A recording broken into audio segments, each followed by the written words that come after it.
Thank you for visiting our channel. Please like, share and subscribe for more exciting food videos. Welcome back to the channel. Today we're making a comforting crab curry at home, with a simple method that keeps the crab sweet and tender. Let's start by choosing the right crab and building a flavorful curry base. A good crab curry feels like a small celebration, even on a regular weeknight. You get that cozy, spicy sauce, the sweet crab tucked into it, and a pot of rice ready to catch every drop. The best part is that it's not complicated once you know the order of operations. Here's the one rule that makes or breaks crab curry. Crab cooks fast, so your real job is building a great curry base first. Once the sauce tastes right, the crab only needs a gentle finish to stay tender. This guide keeps it practical. You'll see common curry styles: coconut-based, tomato-based, and yogurt-based, easy swaps for US grocery stores, and clear timing so you don't end up with rubbery crab. Pick your crab and curry style before you start cooking. Before you chop an onion, decide what crab you're using and what kind of sauce you want. That choice sets the cost, the prep time, and the final flavor.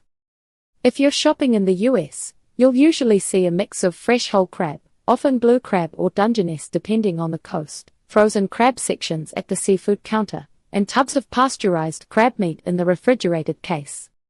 Each can make a great crab curry, but they behave differently in the pot. The curry base matters just as much. A coconut milk curry turns mellow and rich, a tomato and onion gravy tastes bold and tangy, and a yogurt curry comes out creamy but lighter. Think of the base like the sauce personality, then match the crab to it. A quick planning tip. If you're using pre-cooked crab, common in stores, the curry comes together fast. If you're using raw crab pieces, you'll simmer longer and pay more attention to doneness. Fresh crab, frozen crab, or canned? What works best for curry? Fresh whole crab gives the deepest seafood flavor, plus the shells season the sauce as it cooks. The trade-off is prep. You'll need to clean and section it, or ask the fish counter to do it, and you'll deal with shell bits at the table.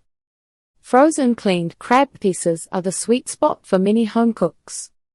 They're often sold as sections or clusters, they're easy to store, and they work well in both coconut and tomato-based curries. Thaw overnight in the fridge for best texture. Pasteurized lump crab meat, or canned crab, is the fastest option. It's delicate and can shred if you stir too hard, but it's perfect for a quick curry when you want more sauce and crab and less shell cracking. Buying tips that save dinner. Crab should smell clean and slightly sweet, like the ocean. Avoid any strong ammonia odor. Keep it cold on the way home, and refrigerate right away. Cooking rule. Pre-cooked crab only needs warming, while raw crab must simmer until fully cooked. For raw crab, the shells turn bright and the meat turns opaque. If anything smells off before cooking, don't try to spice it away. Choose your base. Coconut milk, tomatoes, or yogurt. Coconut milk base tastes rich, a little sweet, and it softens spicy heat. It pairs well with frozen crab sections and with fresh crab because the sauce is forgiving and stays silky. That's part 1 of our crab curry video. In part 2, we'll finish the curry, add the crab at the perfect time, and share serving tips and fixes for common mistakes. Stay tuned for part 2. Thank you for watching. Please remember to like, share and subscribe.